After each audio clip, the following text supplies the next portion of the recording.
Hey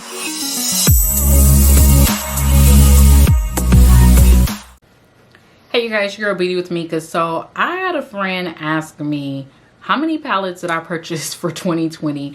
She thought it was a great idea to do this video, so shout out to her. So I actually did go, that is a good video idea, and I wanted to actually see how many palettes for 2020 with everything going on did I purchase. Now leave a comment down below if you can guess how many did I purchase, and I'll tell you guys. So you ready? I only purchased 19 palettes for 2020. I know it sounds crazy. It's crazy because I really got rid of maybe about 35 to 40 palettes. So I pretty much kind of went back into half, which I'm still giving away stuff now. That's not an excuse, but yeah, I still think I'm still less than what I gave away. So I pretty much know that I got my collection down under 100. But when I did like do everything, I was like, there was 19 palettes that I purchased. A lot of these was probably in that declutter video that you guys seen. If you haven't, I'll post the link. So I'm kind of like, all right, that was in that collection, but a lot of it was like some holiday stuff, things that I did receive free. I will let you guys know, because I did get like one palette for free from Influencer, and then the other ones was like must have. So I was controlling myself, but 19 palettes for 2020, I will say that's actually better than most times, because you already know your girl can go crazy. And I will say, as far as price point, like when I look at this, I feel like I'm good. Like I did good. So let's go ahead and get started. I'm gonna start off with the drugstores, which is first. So I purchased 5 of the e.l.f. bite-sized palettes. These came out in January of 2020. And trust me, I had to like go through my collection, ask Siri when did some of these palettes come out, because I was like, did this even come out last year? So yeah, these came out in January. These are $3.99. You can get yours from the e.l.f. website or Target, but I purchased 5. And if you're wondering which ones, this one is Truffle, which is my last purchase. I remember purchasing this one in December. We also have Carnival Candy. We have Hot Jalapeno, which I've done an eye look using. We have Berry Bad, which is like a dupe for the Anastasia Renaissance. And then last but not least, we have Pumpkin Pie. So yeah, I purchased 5 of the bite-sized e.l.f. palettes for $2.99.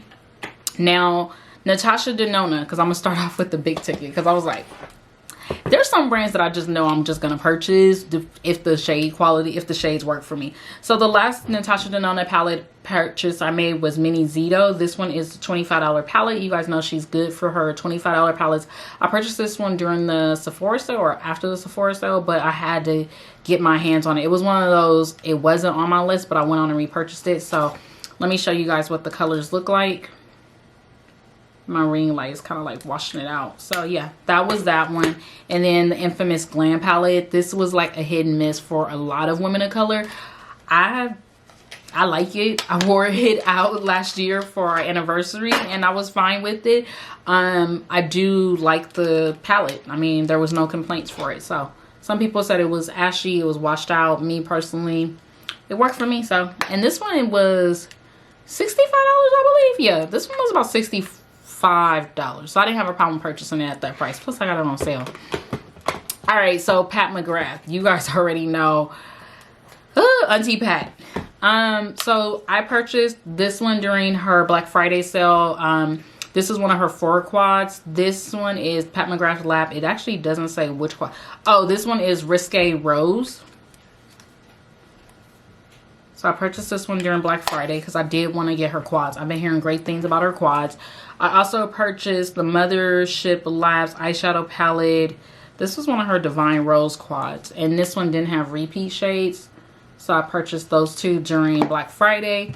Now this one I did get from Influencer. You guys have heard me talk about it. Honestly, if I wouldn't have got it for Influencer for the $78 price point, I would have purchased it with my own money. Influencer sent this to me to do a review on, and I am so grateful for that. But this is the Celestial Divinity palette. And this is what it looks like. So this one was free, so I did count this in here as part of the 19 though, because yeah, I would have spent my money to get this one.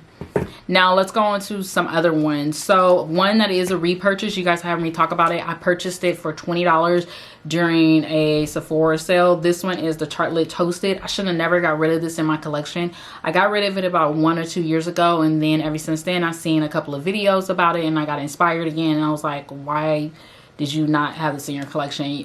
Neutrals are my weaknesses, especially palettes, but now I've narrowed down the quality over anything, and this is just one of those palettes that I always gravitated to, so I just had no reason to get rid of it. So yeah, this is a repurchase.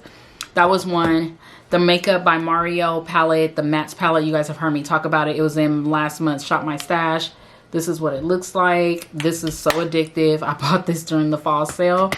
ColourPop Ornate, I seen, I don't know who I seen, but I purchased this one at Ulta. It's crazy that I could actually tell you where I purchased these palettes at, or like the time frame. This is the Juvias Wallada, the Drama palette. Nisi Beauty had talked about this palette, and she was one of the reasons why I bought it. So when it came back in stock, I went on and grabbed it, and I have yet to use it, but I will. I'm gonna use it.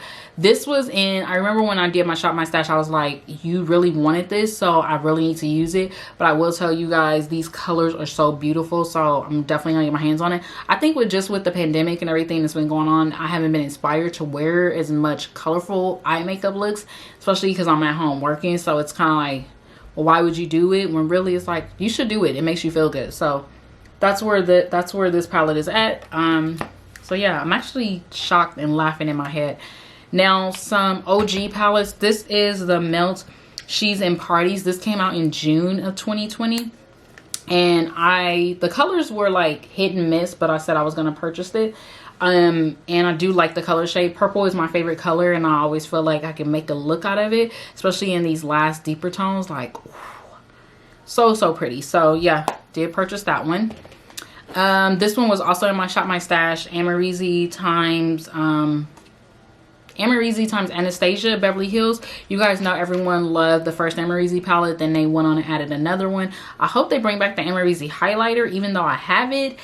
It's a must-have for anyone, so if you don't get your hands on it, I hope they bring it back, or I hope she just does another collab with them with a little bit more subtle tone similar to her last palette. But yeah, this one is really good. Downfall with Anastasia palettes, they have tons of fallout, so I don't like that, but the quality and everything is good. I'm currently wearing this palette on my eyes right now. Now, something that I had to go out, I was contemplating, I said I didn't want it, but honestly, I am a Real Housewives of Atlanta fan, and when I seen Cynthia Bailey's makeup artist, Alex, MUA Alex, she's on Instagram, she listed that she used this palette. This was the Too Faced Pumpkin Spice palette. She tried to use as many black brands, but it was something about Cynthia's eye look that people are like, what was it? And this was the eye, she used this palette as part of her eye look, so this is what it looks like. So yeah, I technically did not spend money. I used my Ulta points to get this. So again, I know it's not an excuse, but 19 palettes was not bad for me because I've done worse, trust me. Some goodies that I went back, and these are the last two. I went on and purchased the Lorac Pro palettes. Lorac has always been a ride or die for me. They fell off the wagon for a while, and it was just like, where are they going? We weren't sure. They tried to go into complexion. That wasn't really so good. So I'm glad they kind of went back to what works. This one right here is a refillable palette, so I do like that you're able to take the shadows out and place them on like a Z palette or whatnot. So these are what they look like. I will say that a lot of the pigments on these shadows are very, very soft, so be careful. I got mine at Ulta, and I haven't had any issues. This one is in my Shop My Stash for the month of March. This one is the Soleil, so it's just a neutral palette. They have a couple other ones that I'm not interested in, but those two were it. So yeah, that is it. 19 palettes, short, sweet, and done. I'm not mad at it. I don't plan to purchase that much so far for 2021. So far, I'm only out 2 palettes. Yeah, 2. Juvias and a Pat McGrath palette. So far I haven't seen anything. You guys know the winter time is when all the palettes come out, and plus we're not sure what makeup is going to look like the rest of this year. I hope it still keeps in trend, but there are a lot of things that I'm just not purchasing. So let's see if I can go less than 19 for 2021. Till then, thanks, shout out to my friend for actually challenging me to do this video and being realistic. Tell me how many palettes did you purchase for 2020, and I'll talk to you guys soon. Stay blessed. Bye.